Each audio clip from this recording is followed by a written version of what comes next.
Assalamualaikum warahmatullahi wabarakatuh. Perkenalkan, nama saya Lara Oktaviana dengan NPM A1A021094 kelas 2C Prodi Pendidikan Bahasa Indonesia.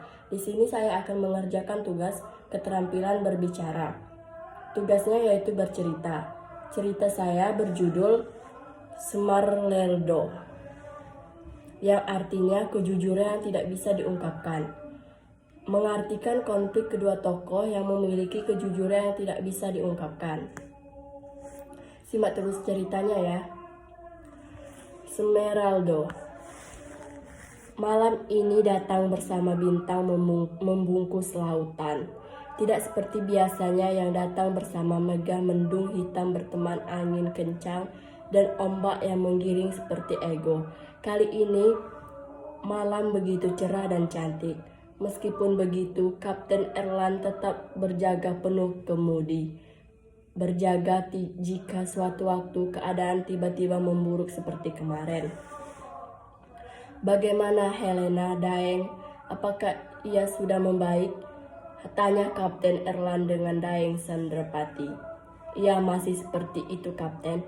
Sepertinya kondisi cuaca kemarin banyak membuat penumpang mabuk laut, termasuk Helena. Semoga saja ia segera membaik nantinya, jawab Daeng. Tapi sepertinya cuaca malam ini begitu bersahabat ya, Kap, imbuhnya.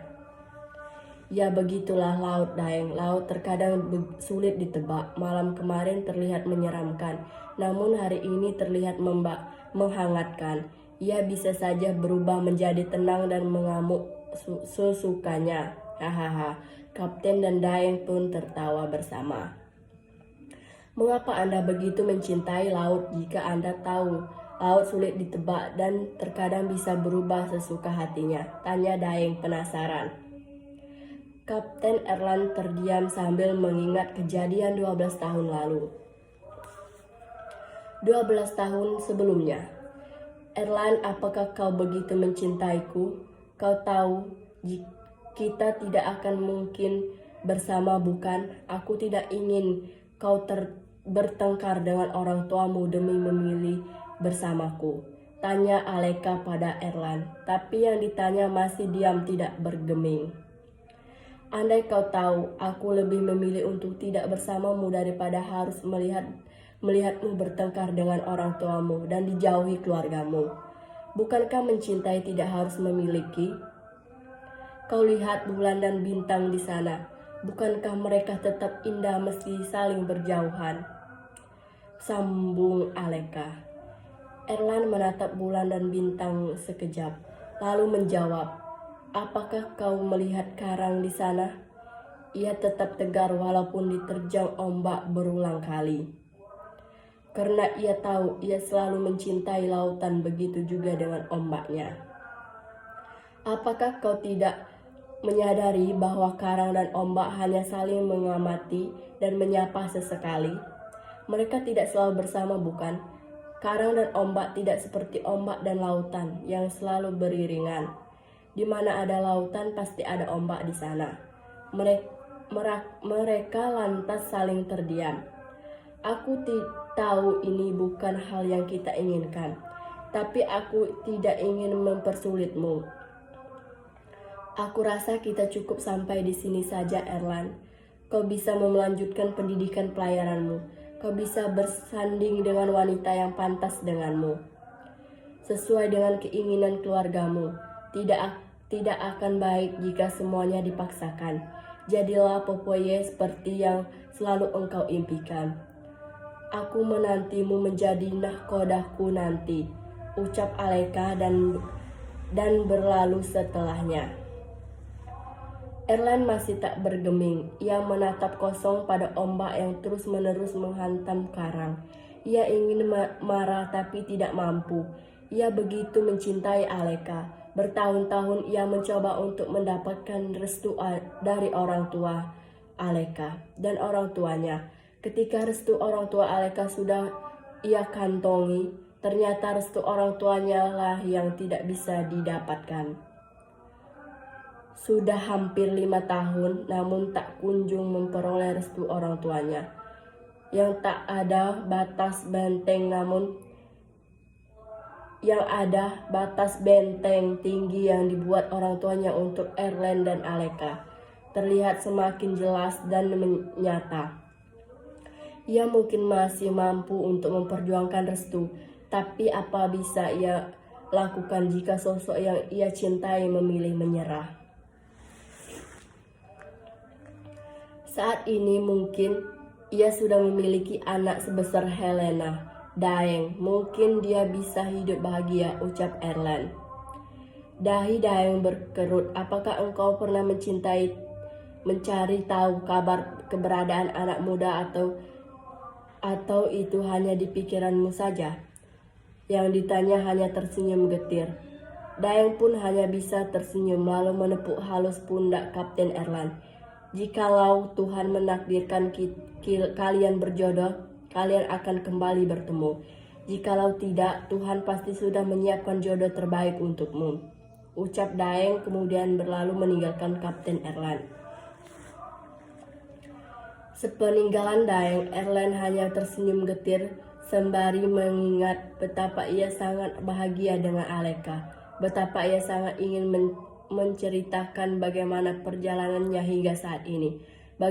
Bagaimana ia telah menjadi Popoye seperti keinginannya.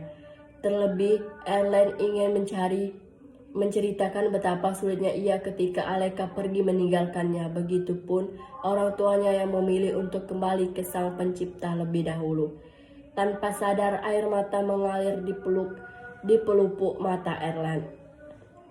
Maaf Pak, Aleka, Erlen di sini sekarang. Kalian bahagia di sana ya, ucap Erlen dalam hati. Di bawah tamaran bintang yang sama, di tengah lautan yang sama pula, Aleka menatap bintang yang dengan anggun menghias langit di atas lautan, seraya melebuhi rindu pada sosok yang selalu ia cintai. Tuhan, jika memang Engkau menakdirkan dia untukku, izinkan kami bertemu. Ria, ayah memanggilmu, teriak Tamara di balik jendela. Aleka pun bergegas menemui tuannya. Bagaimana keadaan putri saya, Ria? Tanya Daeng. Putri sudah membaik, Tuan. Belum lama ini ia tertidur. Seperti putri sudah bisa tertidur dengan pulas. Ia tidak akan mengalami muntah sesering kemarin, Tuan. Suhu badannya juga sudah normal, 37,8. Tuan, jelas Aleka. Baik, kamu boleh istirahat, Ria. Kau juga harus menjaga kesehatanmu. Baik, Tuan. Daeng pun pergi meninggalkan kamar perawat putrinya dan bergegas menuju kamar istrinya. Tamara yang sedari tadi membuntuti ayahnya kali ini tak ikut ayahnya kembali ke kamar. Ia memilih duduk bersama Aleka menunggu Helena. Ria, tahu nggak kalau ternyata kapten kapal kita ganteng sekali. Sayangnya aku telat lahir, ucap Tamara antusias. Ah, kau benar. Tak apa, ambillah Ria, nanti aku akan berkeliling dan mencari sesuatu yang lebih segar lagi, ucap Tamara sembari beranjak. Kau harus menjagaku, menemuninya lain kali, Putri, teriak Aleka. Ya nanti namanya Kapten Erlen, Ria, teriak Tamara di ujung lorong kabin. Aleka pun terlonjak kaget. Apakah ia salah mendengar atau memang adalah Erlen yang selama ini ia cintai? Ataupun mungkin itu adalah Erlen yang lain. Namun sejak malam itu sececer harapan muncul kembali di hadapan Aleka. Erlen sudah menyelesaikan skrip kali ini. Saatnya berganti dengan Kapten Tere. Ia pun berjalan menyusuri lorong, namun kali ini ia tidak langsung menuju ke kabin kamarnya. Ia berjalan menyusuri lorong demi lorong, Kali ini ia hendak bersantai terlebih dahulu sembari menikmati secangkir kopi di kantin pengunjung. Entah apa yang merasuki Erlen pagi ini. Ia begitu bahagia dan bersemangat. Ia menyusuri lorong sembari bersenandung. Tanpa sengaja ia menabrak seorang wanita yang seumuran dengannya. Maaf telah menabrak Anda, Tuan, ucap Aleka sambil membersihkan pakaian yang ia laundry.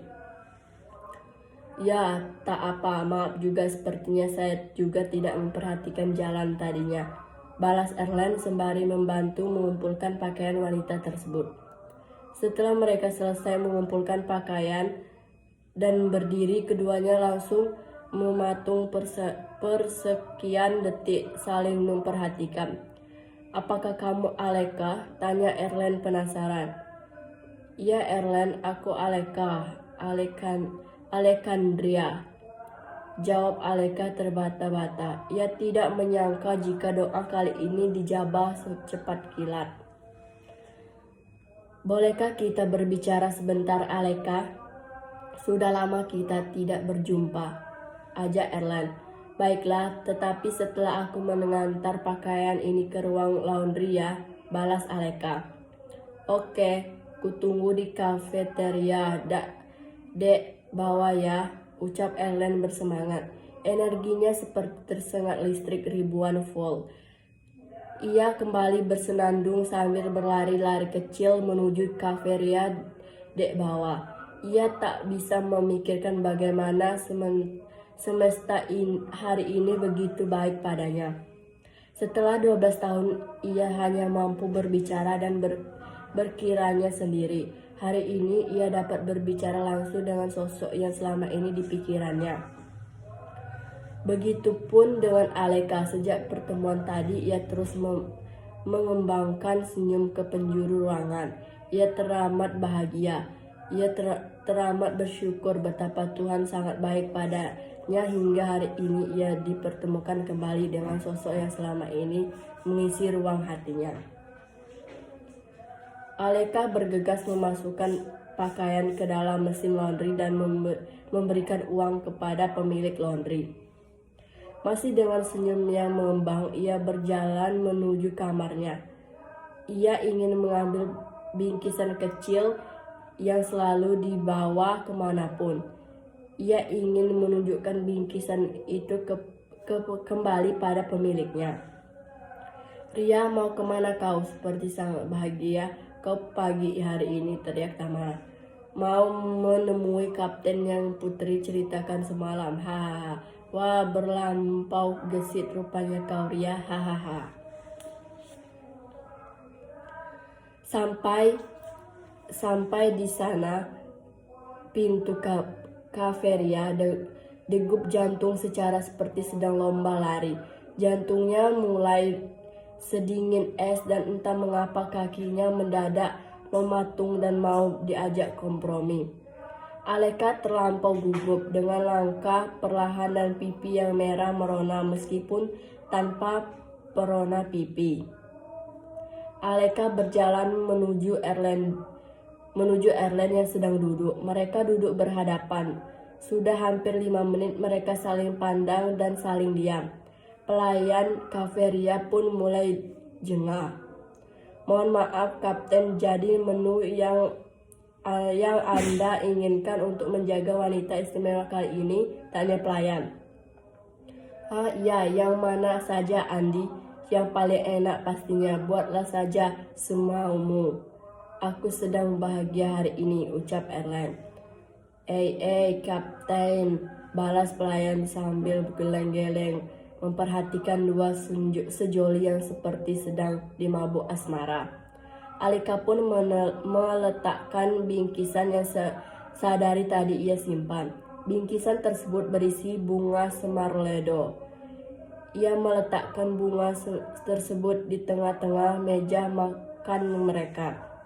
Kedua sejoli itu pun saling tatap dan tertawa. Ternyata kau masih menyimpannya.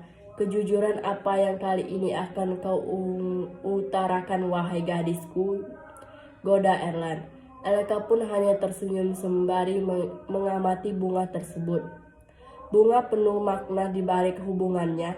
Bunga Smarledo adalah bunga yang melambangkan kejujuran yang tak bisa diungkapkan.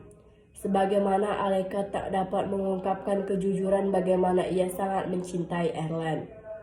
Setelah perbincangan sangat hangat yang cukup panjang lebar, Erland akhirnya memberanikan diri untuk menanyakan suatu hal yang sangat ia ingin tanyakan. Apakah saat ini adalah waktu yang tepat, Aleka? Aleka tak menjawab, ia hanya tersenyum dan mengangguk. Bolehkah kau ulangi untuk memintamu kembali? Kali ini tidak untuk menjadi kekasihku. Maukah engkau kembali menjadi kapalku dan mengarungi bahtera rumah tangga bersamaku? Alendria Linastaya. Aleka tak menjawab. Ia hanya terus mengangguk sembari menitihkan air mata. Ia berlampu bahagia. Tak lama berselang dari kejadian itu, mereka akhirnya langsung pernikahan di atas kapal dan hidup bahagia selamanya. Begitulah cinta jikalau Tuhan tidak mentakdirkan seseorang menjadi jodoh kita. Sejauh mana ia akan pergi, ia tetap akan kembali pada pemiliknya. Baiklah, itulah cerita dari saya. Wassalamualaikum warahmatullahi wabarakatuh.